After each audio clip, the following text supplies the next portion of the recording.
So the explosion of economic activity we're going to see in this coming century is massive. And some of it, just because of the mechanics of how China, Germany, and Russia are failing, is going to be front loaded. The Ukraine war means that the German industrial model is dying. The Ukraine war plus demographics plus mismanagement means the Chinese model is dying. And Russia, even if they win, is basically fencing itself off from the world. That's a world where the United States is the only power that matters. That's a world in which the United States needs to double the size of its industrial plant just to make the goods that the population has become accustomed to. That will generate the fastest economic growth we have ever seen. And on the backside of that transition period, our supply chains will be local, they'll be closer to their consumers, they'll have fewer steps, they'll be harder to disrupt, they'll be broadly immune to things that happen in the Eastern Hemisphere. It will employ people that are from this continent and serve people who are from this continent.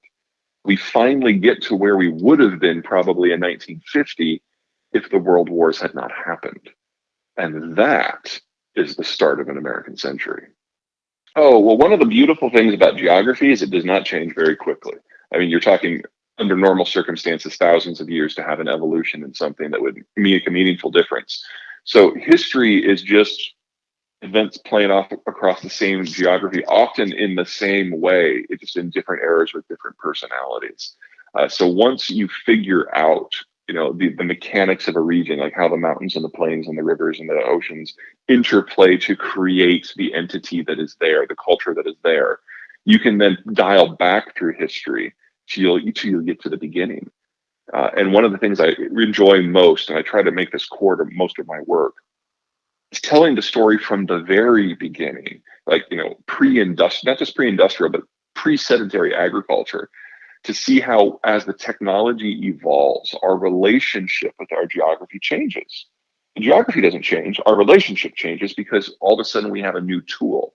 So sedentary agriculture gave rise to certain types of civilizations that then ruled their worlds for not centuries, but millennia.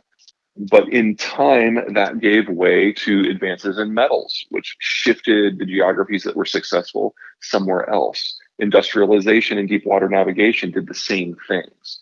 And so the story replays, but kind of with a new player. And I just find that entire process fascinating. And a lot of what the book is showing how through these technological ages we got to where we are.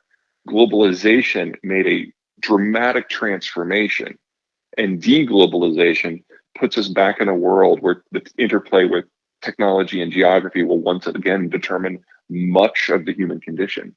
And we're already knee deep in that transition. Yeah, I think you're right. I think we're going to have a lot more of that. So the very concept of mercantilism is that you try to keep the sensitive parts of your economy not just insulated from everybody else.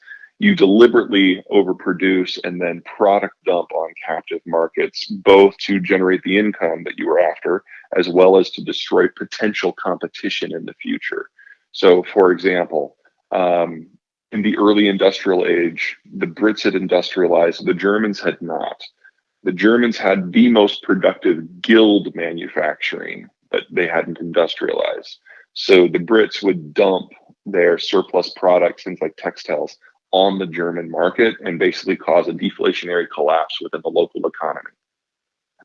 I expect we will see a lot of that from the parts of the world that are more successful moving forward. Unfortunately, the last time the United States did this, we called it dollar diplomacy, and it generated a lot of political destruction in China and earned us a lot of angst and anger throughout Latin America that still exists today. I'm hoping we'll be a little bit less of a prick about it this next time, but I can see the Japanese doing the same thing. The French will absolutely do the same thing. The UN was the UN was useful in two ways. Number one, there's a lot of minutia that needed to be taken care of in order to manage the globalized system, things like mail and international standards. And for that, the UN was actually pretty good. Second, it kept great power competition. It kept the players talking. And in a bipolar world between the Soviets and the Americans, it was useful to force certain conversations into the open. So we need sort of a concert of powers negotiating forum. Uh, the only one of those we have at the moment is the G7, and those are countries that for most topics are broadly on the same side. We are not going to get a functional successor until the world has settled a little bit. So you're talking about at least 10 years from now when we can see who's going to be around when the dust settles, when the Germans and the Chinese and the Russians are no longer available to play those kinds of roles. I have a difficult time imagining what that sort of structure would look like because everything else is going to be defined by the relationship with the United States. And the United States probably is not going to see a huge benefit for building an institution that would be expressly designed to limit American options. It would be easier for us to just handle everything within our own institutions and bilateral talks. And I think that most of the countries that are going to partner with us, Australia, Japan, Mexico, and the United Kingdom at the top of the list, are going to see things more or less the same way. They have privileged access to Washington. They don't see the need to share that. At the risk of like freaking out Americans, there are a number of cultures where bugs are just part of the diet, and some of them are industrialized. Mm-hmm. Like the Koreans love grasshoppers. I've had them. I can't say that I enjoyed the experience. But I think we've all traveled enough to have food that kind of scratches the itch or food that absolutely does not scratch the itch.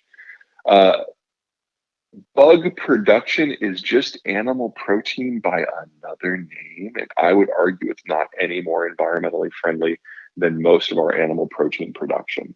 So I think, because I have not spent a lot of time thinking about bugs. That the argument is that because it uses a different input stream, that if we have a catastrophic failure in some other input stream, then we have a backup protein source. I don't think it's anything more sophisticated than that. And that's logical from my point of view. That doesn't mean I'm going to start eating Korean grasshoppers. This is a conversation that we're all going to be having in a few years. 80% of the world's foodstuffs are produced with imported inputs. And if you break down the input stream, you have a choice between either finding something else that is more appropriate to the inputs you can access or not eating. Now, in the United States, we're going to be fine because we're actually the source of not just the single largest chunk of agricultural production in the world, we're the source of a lot of the inputs too.